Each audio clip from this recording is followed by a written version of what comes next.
South Carolina opens up as a 3.5-point favorite at Vandy, but they could be due for a letdown. Interesting.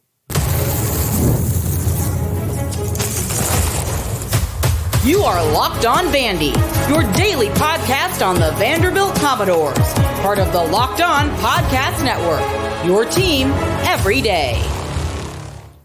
Welcome into the Locked On Vandy podcast on the Locked On Podcast Network. I'm your host, Corey Burton. Thanks for making Locked On Vandy your first listen every day. We're free and available wherever you get your podcasts and on YouTube as a part of the Locked On Podcast Network, your team every day.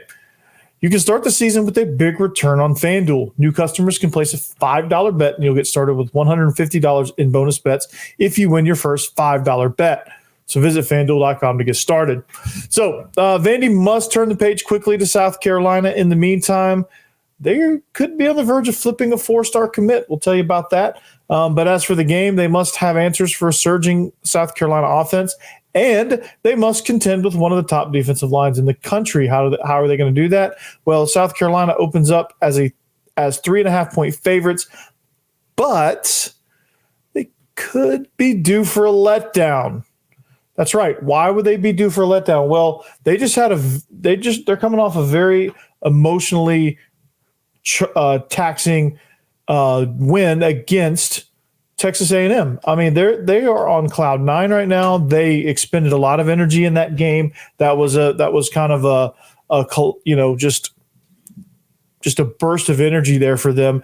And they got, $250,000 fine for storming the field. Like this was like a monumental win for the South Carolina program. So that's a very, they're on an emotional high, kind of like what Alabama was when they beat Georgia, like just the emotional expenditure that happened in that game caused Alabama to not play so sharp in the next one. So this is one of those games where, you're looking for South Carolina. It's going to be a 3:15 SEC network game.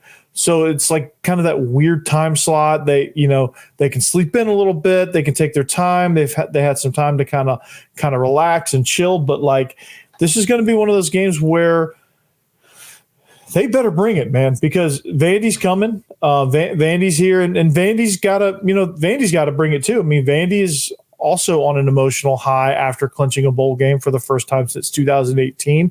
So they've got a little bit of that to contend with as well. So this is going to be one of those games where it could be very sloppy early, but I would expect to see a letdown from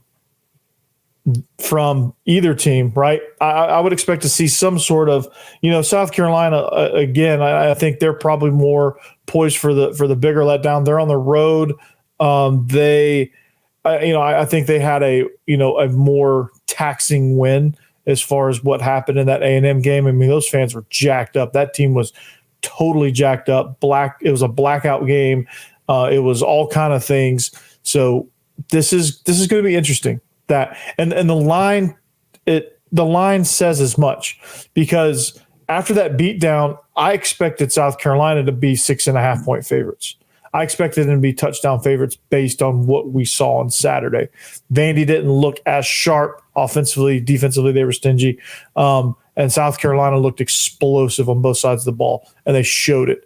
And so this line kind of surprises me. This line, A, shows me that Vegas finally has respect for Vanderbilt, and B, maybe they're expecting a little bit of letdown for South Carolina as well, because South Carolina hasn't proven that they can win week in and week out under these circumstances. So this is going to be an important test for South Carolina to see if they are actually for real a little bit as far as how they're playing and how they're progressing under Shane Beamer, because at one point in the season, I think South Carolina fans, I think everybody was just kind of expecting Shane Beamer to be gone. Like they were thinking he was going to be one of the first guys let go in the conference. They felt like they needed to make a change. They needed to get rid of him. And this is one of those instances where he's just kind of flipped that on its head. So very impressive second half of the season for South Carolina. They're playing some really, really good football right now. And, hats off to them. They've recruited well in defensive line. They've got some playmakers offensively. They still got an offensive line that is not great.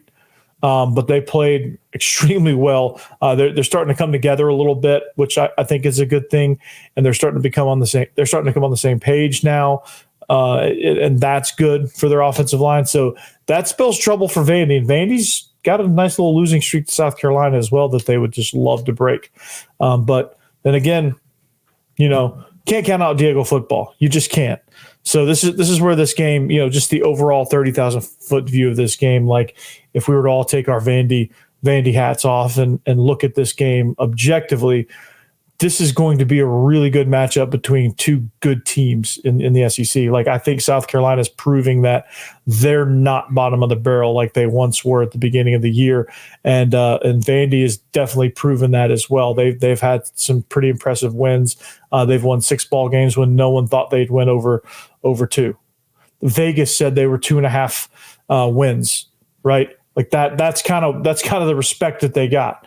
Or disrespect, if you really want to put it that way. So I'm very intrigued by this line, and I think it's indicative to where they see these two teams, and I think it's a lot of respect towards Vandy to start this line off at 3.5, because that lets because I think South Carolina's getting a ton of disrespect coming off of last week, or Vandy's getting a lot of respect coming off of last week. And I'm going to say it's more towards the latter, because Vandy has played some really good football all year long. South Carolina started slow and they just gradually got better.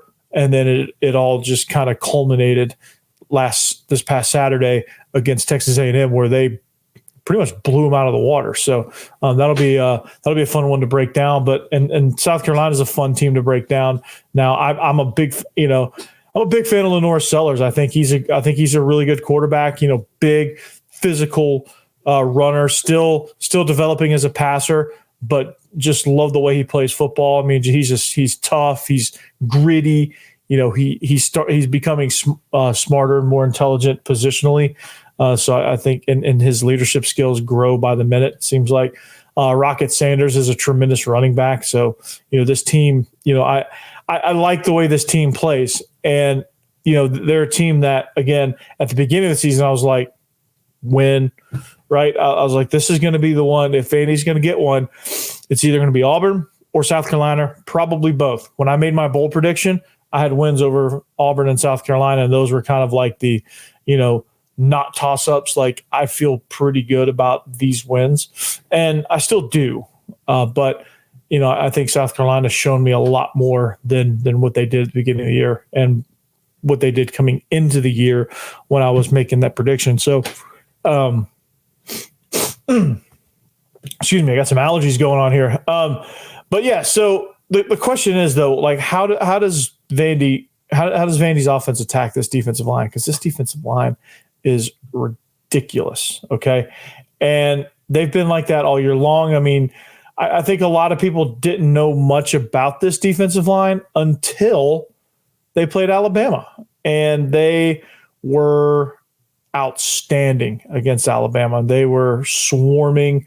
They were, they just were harassing Jalen Milroe, and they've been doing that all year, but people haven't really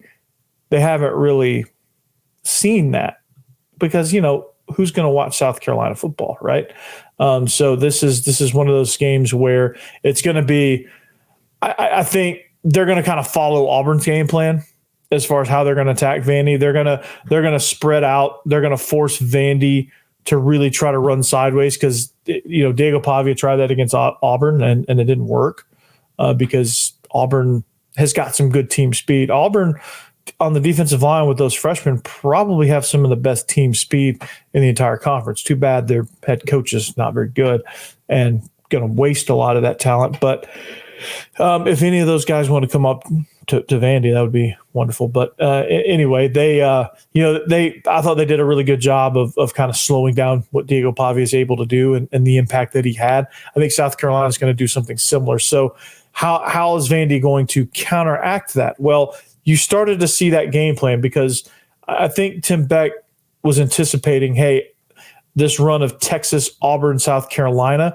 we're going to see some really good defensive lines, some really talented defensive lines. So we've got to develop a passing game. And they're slowly getting one. And Diego Pavia is getting more polished as a passer. He's never been the greatest passer in the world. He's always been somebody that can make a play, turn something from, make something out of nothing type player and make some throws that you're just like baffled with.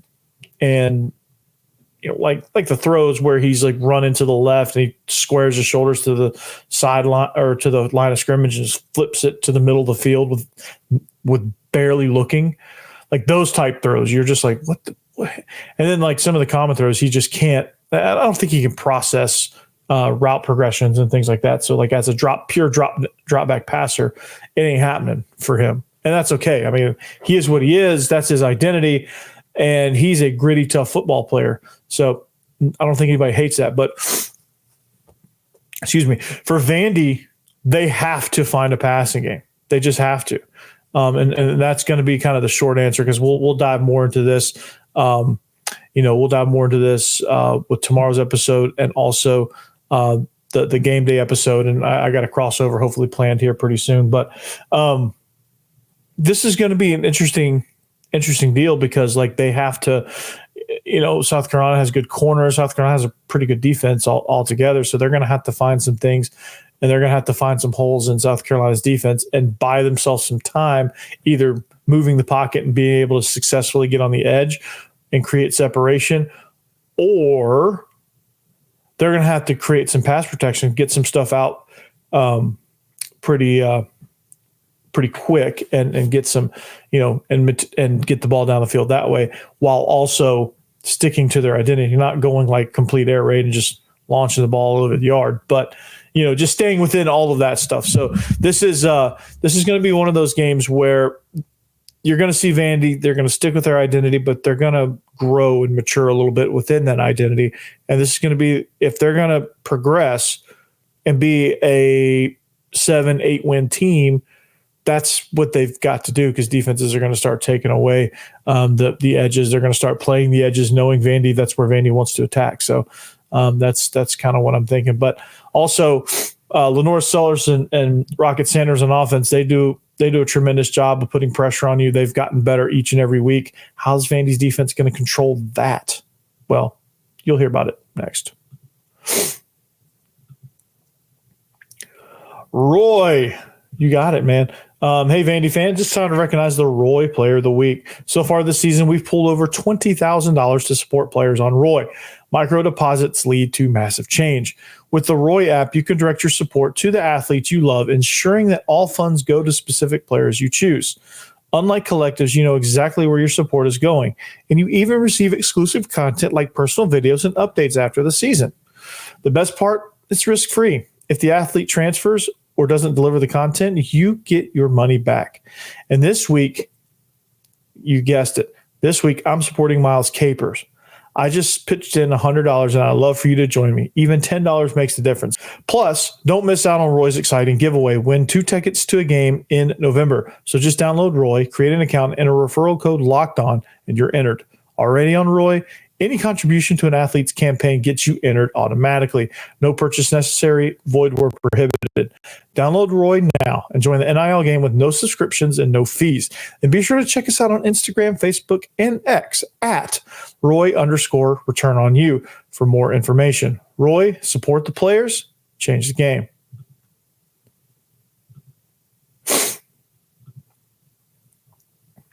All right. Thanks for making Locked On Vandy your first listen today. For your second listen, check out the Locked On SEC podcast. Chris Gordy holds no punches covering the best conference in college football. Plus, you get to hear the SEC squad. Who wouldn't want that? So find Locked On SEC on YouTube or wherever you listen to podcasts. So Vandy's defense is going to have their hands full. They really are. Because, watching that Texas A&M South Carolina game from last week, this is something that I wasn't expecting, to be honest, because the weak point of South Carolina has been their offense all season long, and they just never been on the same page. I didn't think the play calling was very good. I didn't think they really knew what their identity wanted to be.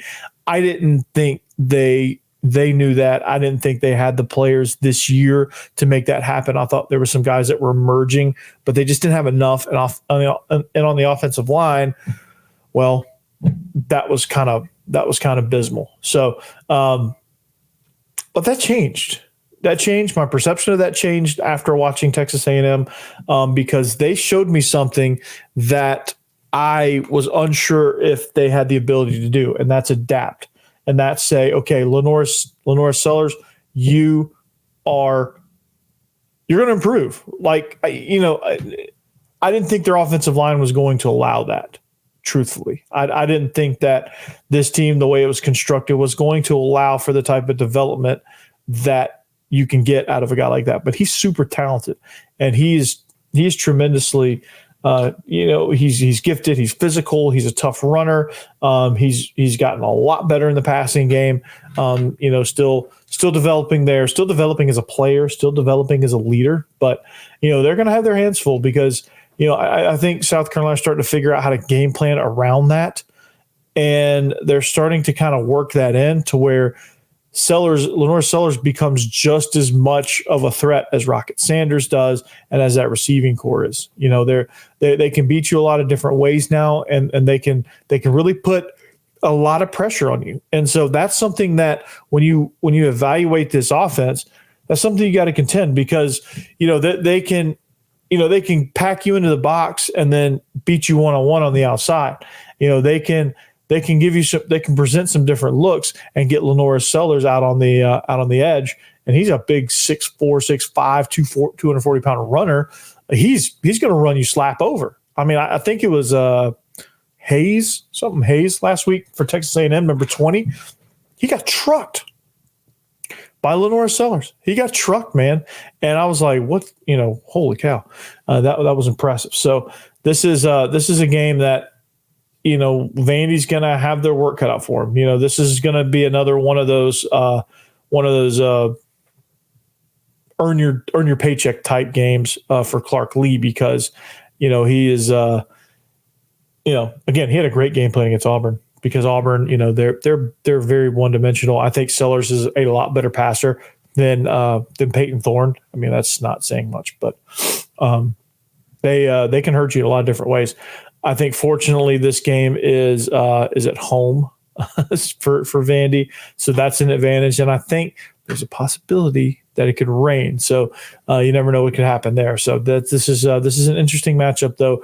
But like I said, Vandy's defense is going to have their hands full because Rocket Sanders is a great running back too. I mean, this is a run game, and I think primarily right now for this defense against South Carolina, they've got to focus on that. They've got to focus on continuing to make open field tackles, which they did a tremendous job of against Auburn.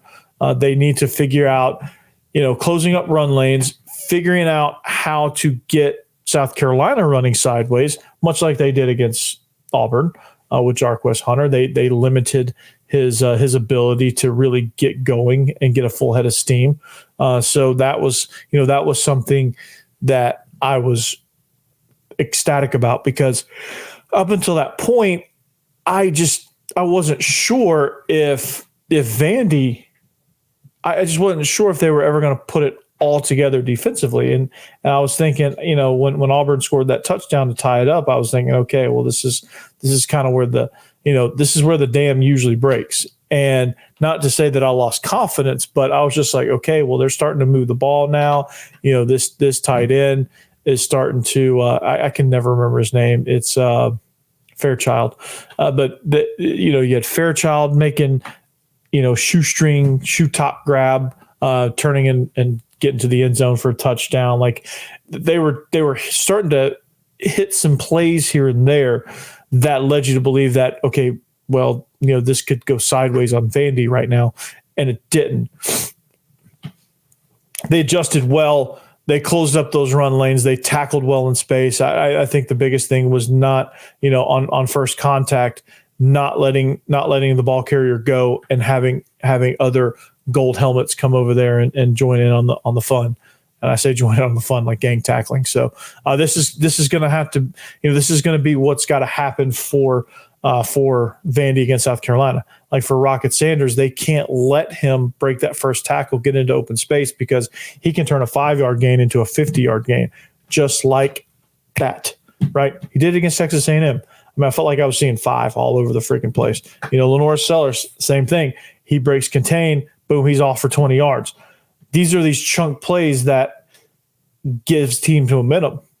And when you force South Carolina to snap it and snap it and snap it and snap it, you're going to see, and for this defense, you've got to test Lenora Sellers' ability to sustain a long drive. You've got to force them to make long drives if they want to score touchdowns, or if they want to score points in general. They've got to drive the football. They can't just boom, boom, boom, 4 plays, it's a touchdown, and here we go. Like, they can't do that. They can't really do that against anybody. But a team like South Carolina is like front runners. Like, once they kind of get going, they'll do it. But like, if you jump out on them, they'll kind of, they've shown that they'll fold a little bit. So, don't know what South Carolina team's going to show up. That's also an issue for South Carolina too. But there's a little bit of recruiting news, some exciting recruiting news, some that I feel is worthy of sharing during this point in the season. So. We'll talk about that next. All right. ZBiotics, right? Have you ever had a massive hangover, right? And you wish you had a solution that could fix it. Like, you're sitting there laying miserable. You can't think. All of that stuff. Well, ZBiotics Pre Alcohol probiotic drink is the world's first genetically engineered probiotic. It was invented by PhD scientists to tackle rough mornings after drinking. I could have used that in college for sure. Here's how it works. When you drink alcohol gets converted into a toxic byproduct in the gut. It's this byproduct, not dehydration, that's to blame for your rough next day.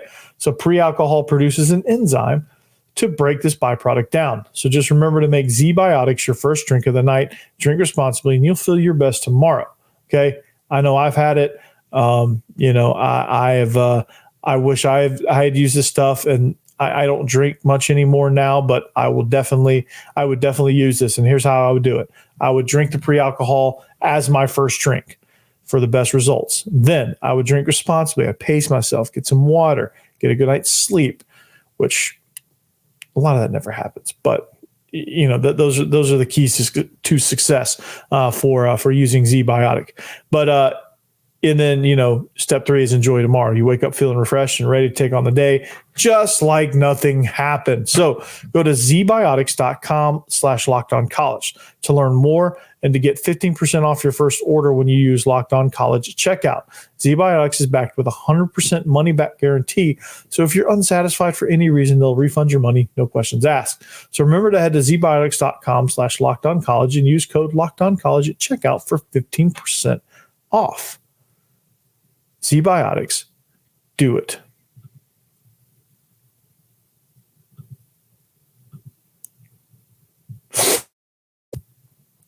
All right, wrapping up the show here. Locked On Vandy. Thanks for making us your first listen each and every day. Find us on YouTube. Find us on social media. Find this wherever you get your podcast, however you consume your podcast. Thank you. Thank you. So let's continue to build those subscriptions up, right? So talked about South Carolina. They open up as a 3.5-point favorite. We gave the overview, just the general tale of the tape. We'll break down on tomorrow's episode. We'll break down more of like what all this means, right? And how South Carolina can, how Vandy can beat South Carolina, what problems South Carolina presents with certain matchups and things like that. We'll talk about that. But now I just want to really get into some recruiting because, at heart, I'm a recruiting guy. But there's a 4-star out there, and he is committed elsewhere, but maybe he's in doubt. Well, I'll tell you who it is. It's Jaden Bracker from South Gwinnett High School down in Georgia. He's been committed to LSU since the summer. He's maintained that he's solid. He took an official visit to LSU in October, so his allegiance to the Bayou Bengals has strengthened in the past month. But this is something that maybe he's being coy about. He said Vanderbilt started pushing harder more recently. He's open to a visit. He said, maybe we will see. He said, I'll visit. maybe I'll visit. So Vandy's been working on him, and I think Vandy's proving some things to him. I think there's a chance that when Vanderbilt comes to Death Valley in a couple of weeks, that maybe some things will change. Maybe he'll see how they're using these linebackers, how they're using these. He's 6'4", 250 pounds, so he's an edge guy. But seeing how they use those guys like Miles Capers and see how they impact the game, and he'll get firsthand look at that if he wants to visit during that week. But again, it helps that Vandy's 6-3 on the season. They're already bowl eligible.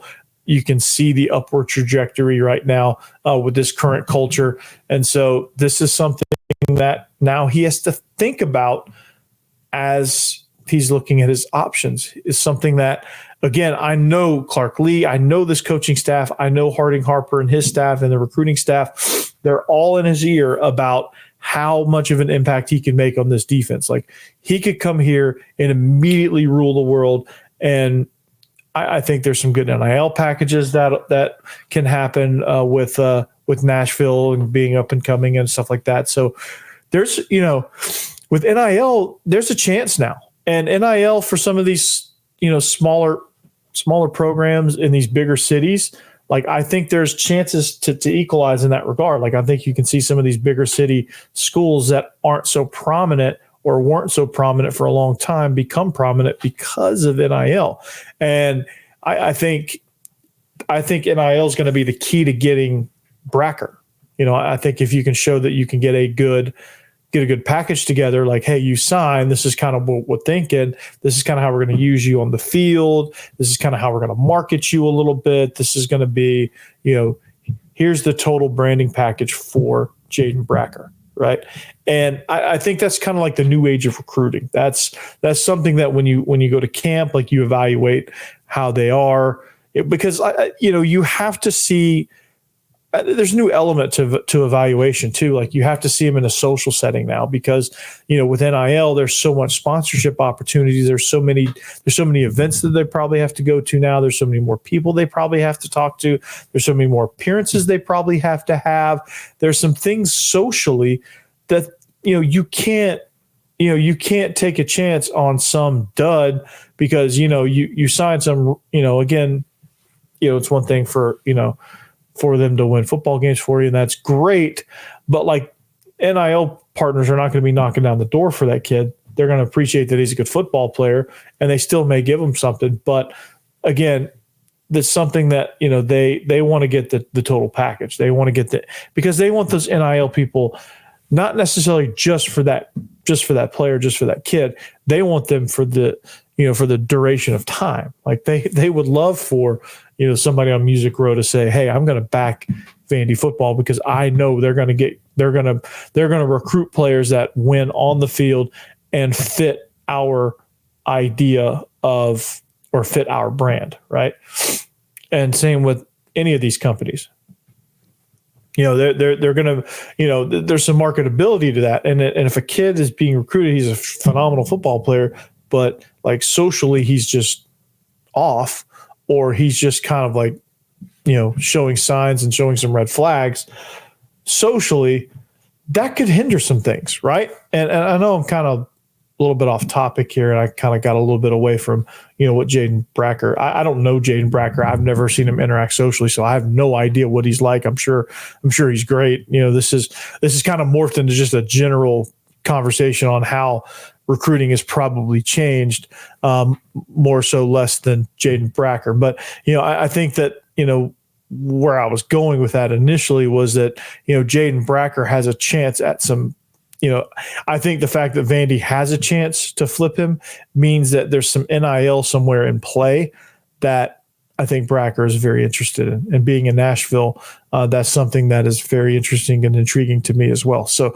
keep your eyes on this. It's not a slam dunk for him to go to LSU. Vandy has a chance.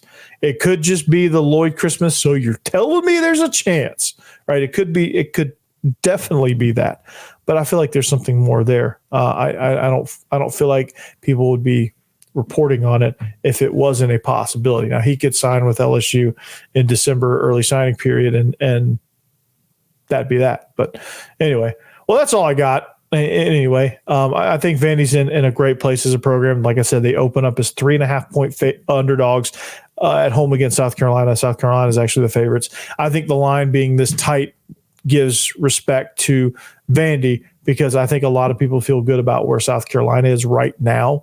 So the fact that this is close means people think Vandy is up on that level. So interesting topic there. We'll break down more throughout the week. Hopefully try to get Chris Marler on a crossover from Locked On Gamecocks, and we'll go from there.